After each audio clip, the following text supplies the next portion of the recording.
What's up, guys? Just want to check in and do a tarot reading for all signs and or whoever this resonates for. Let's jump right into it for a one-on-one reading. Website link below, runandguntarot.com. All the info's there. All of the links to the social media is there, and all that good stuff. Check out the Instagram for the dailies, the daily snipes. And let's see what messages Spirit has for us today. Spirit of gratitude, joy, love, and light, highest possible messages at this time.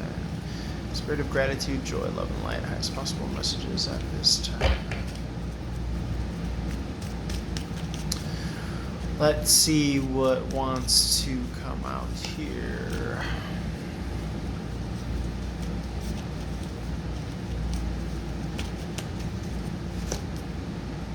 Okay, you got the Moon card in the upright. This is 4th house Cancerian, emotional comforts, maternity, femininity, fertility, something to be revealed in time, maybe by the next full moon. Could be dealing with a Cancer sign or Cancer season next year, next summer. What else can we say about this? God's blessings are these yads here. That's Yiddish or ancient Hebrew. Those are yads. Dogs barking at the moon is also a soul passing on. This is primordial evolution, the crab or the lobster. It's also the Cancerian symbol and ancient interpretations of the sign of the crab, Cancerian. Between these two pillars or towers, I don't thoroughly know the story behind those, but in the tarot, the tower is, that which seats the crown of the ego self. So our previously established, concepts of self or structures in our lives. Something could be illuminated about it or in regards to your path here. In the tower card itself, there are also yads featured. The tower is being struck by lightning.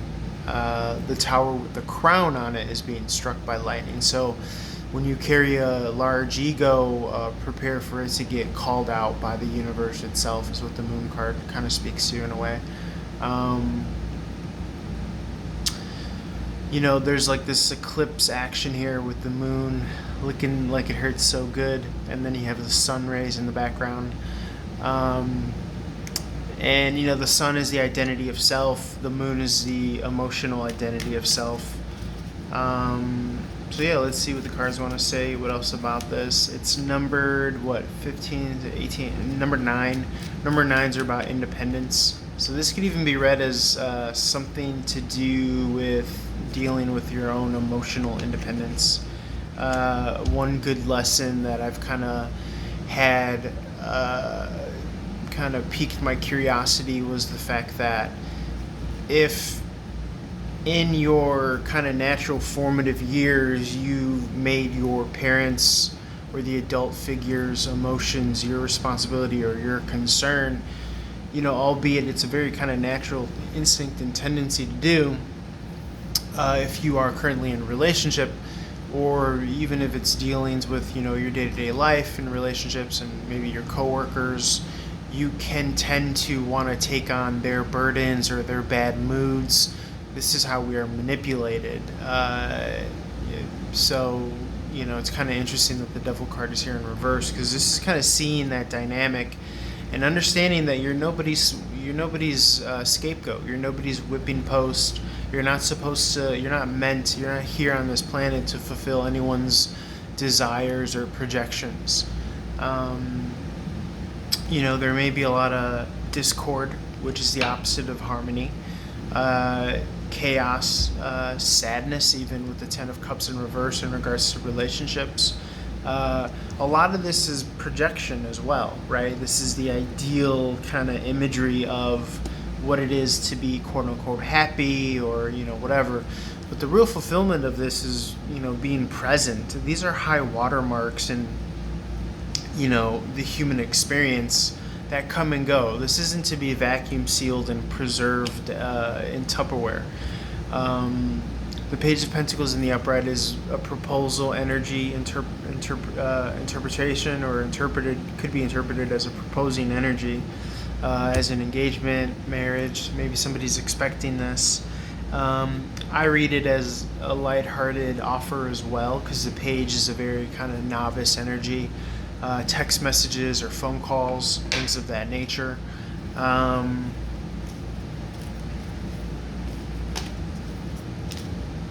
It could be that someone is expecting that. But again, we become kind of slaves to our projections and expectations. So I think that this is what this dynamic is showing me too. Spirit, please reveal that which needs to be seen here and communicated to the good people.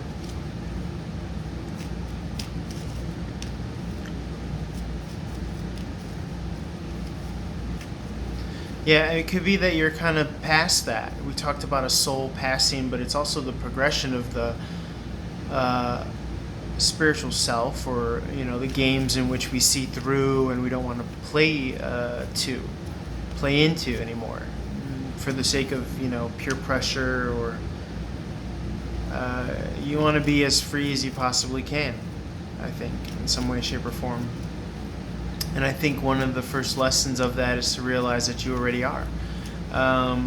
But that comes with kind of dropping the concept of self to begin with, because that is your first cage, so to speak, is feeling like you're a container for all of your experiences and your thoughts and your feelings, and as if you're supposed to kind of bear this cross for the rest of your life, which you're not supposed to.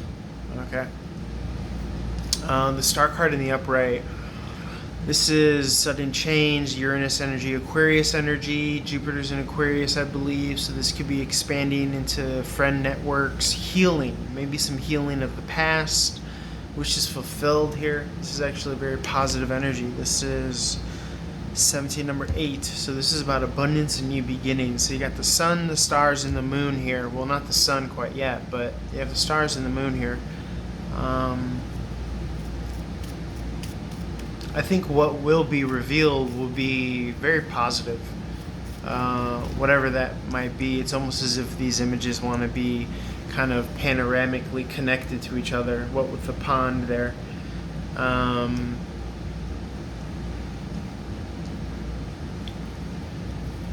The star individual seems to be performing some sort of ritual sacrament, some sort of meaningful sacrament, the pouring of the self into the earth, the spiritual, emotional self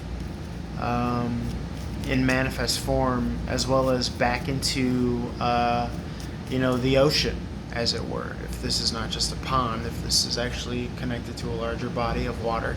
So realizing that, yes, you are both kind of like the droplet of water flying into the ocean itself. Okay.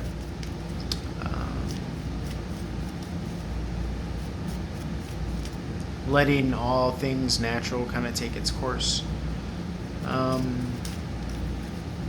Again, I can't emphasize enough the fact that the devil in the upright is about illusions, fantasies, projections. Okay. Whereas this energy, kind of is more the vibe of in due time, when things are ready, when things are real, when things are ripe. Okay.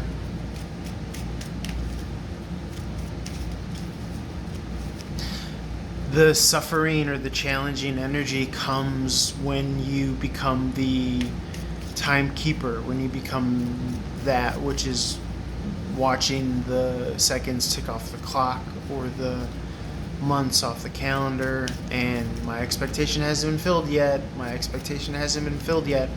You have to ask yourself, whose expectation?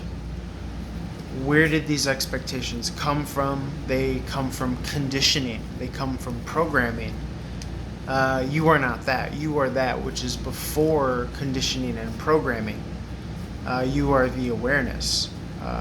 You are source itself. That which can never be away from source. Okay? the most subtle of energies that makes everything one. Okay, you are already there. Okay, the King of Pentacles in the reverse. To get back to Earth, it does speak to, it being a high-ranking Earth card sign, but bringing us back to Earth in the sense of the practicality of this reading. Aries Taurus energy, financial stability, a cornerstone in which to kind of build off of your worldly successes, families. But in the reverse, it's someone that's stubborn and dug in. Very steadfast to maybe their sense of self, maybe who they think they are, who they know themselves to be. Okay, it could also be harming that which they actually desire. So if you feel as though you know someone like this in your life, take a chance and try to flip the script and project it onto your own concepts and ideals of self and see where it has led you. Okay, Two of Swords in regards to limitations and not being able to co-create or manifest what you want. Okay, Two of Swords in the reverse. This is coming out of a crossroads decision. Okay.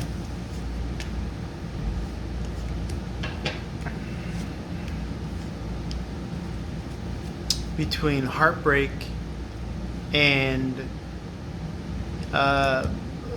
being vulnerable and putting down your resentments and your baggages and your concepts and your projections and your illusions.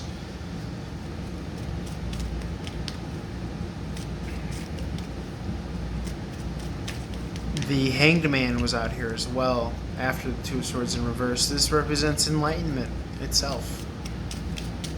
Okay?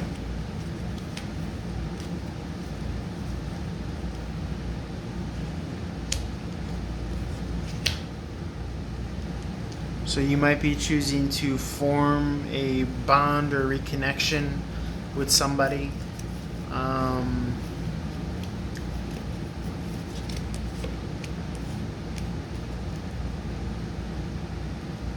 On one hand, though, we have the sense of manipulation versus actual manifestation.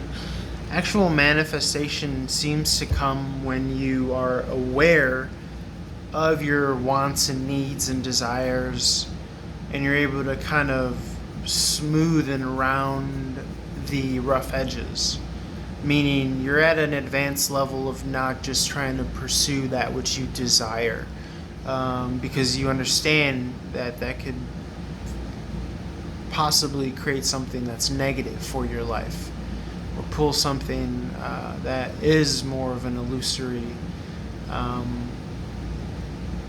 energy manifest in your life.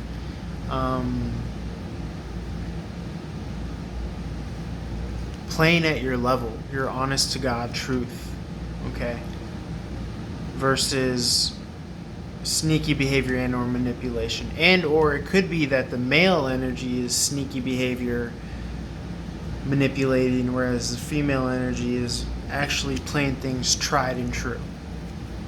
Okay?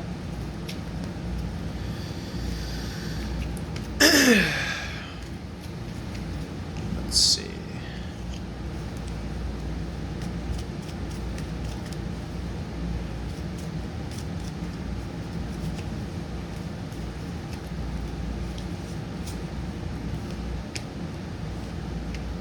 Yes, somebody sees opportunity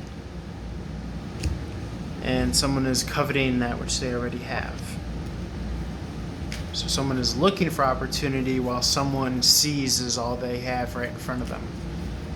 They're idealizing that which they are coveting for the long term. Okay? Similar to the fact that someone is idealizing some sort of external opportunity for the long term. They're not unlike each other. Okay? Because they're both kind of, in some ways, exhausting. It's a workload to some extent. And or keeping the relationship together might be a workload. Okay.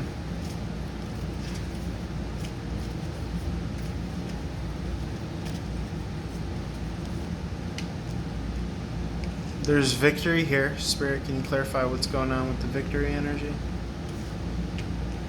There's victory over this illusion, victory over temptation. I think possibly, hopefully, if not with one party, maybe in both of them.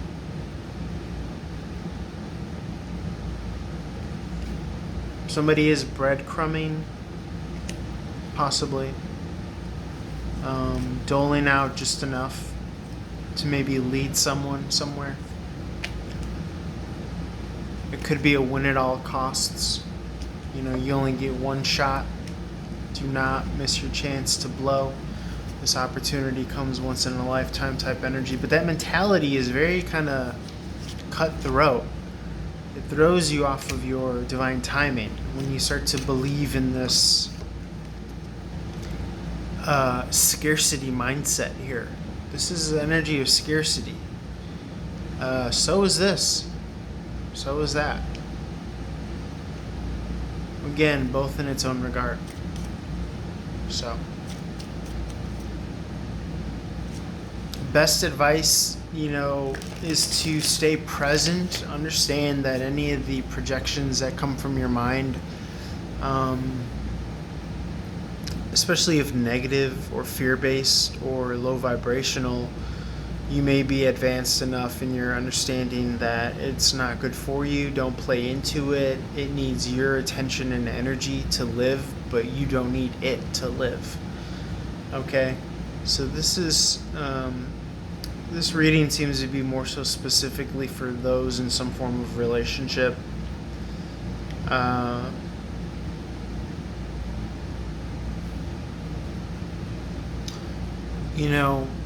We're all in relationships, so I can't necessarily say that it's limited to a romantic or a work relationship or a business relationship, but I think the point being is that don't fall into the projections. Don't fall into the projections, whether it be trying to win at something too eagerly that's not meant to happen, or don't feel as though that you have to save somebody. Or don't feel as though maybe you're high and mighty. Okay, these are all egoic tricks of the mind. Okay.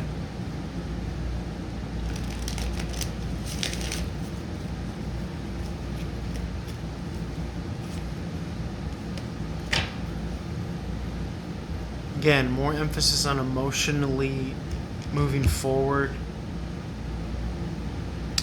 Maybe even in regards to constructing something with the Three of Pentacles in the upright. Something of quality.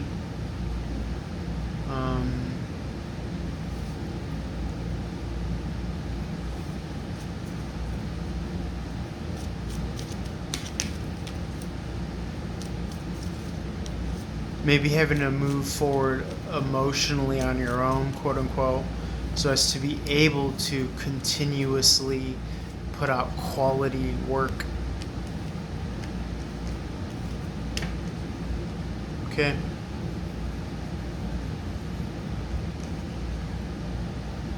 This is internal harmony, internal peace, not spending energy negatively. Again, going to the point of it's not your job to fulfill or satisfy someone else's tantrums. Okay, so stay in that awareness. Then you have the Chariot in the upright. Meaning if your significant other or your colleague is in a negative mood and don't allow your own happiness to be held hostage. Don't allow yourself to get riled up because they're mad at you. It's very easy to get into the kind of like act of like, why do you have an attitude? Like, why do you, kind of, if someone's having a negative attitude and you're calling them out on it, that already means that you're invested in some way, shape, or form to the extent that you want them to have a better attitude. That in and of itself is a trap. So if you could relinquish that, realize that form of attachment as well. I'm not saying that you have to be all happy and cheerful, or fake the funk, but I think it's more so, again, always pointing back to being present, not getting involved emotionally, not taking something personally emotionally. And when you stick to that tried and true effort, Three of Pentacles, quality, craftsmanship, skilled labor over a long period of time. And then you got the Chariot card. This is an incoming victory. This is a win, okay, for all of your efforts. Okay, but again, you're not becoming the person that is anticipating or expecting a win. That comes when you forget about the win, quote unquote, by remaining in the here and now and present. So that's what I have for you guys. Feel free to reach out for a one-on-one reading. All the info's below. Leave a comment, subscribe, like, follow, share, and holler at your boy. You already know how we do. Peace.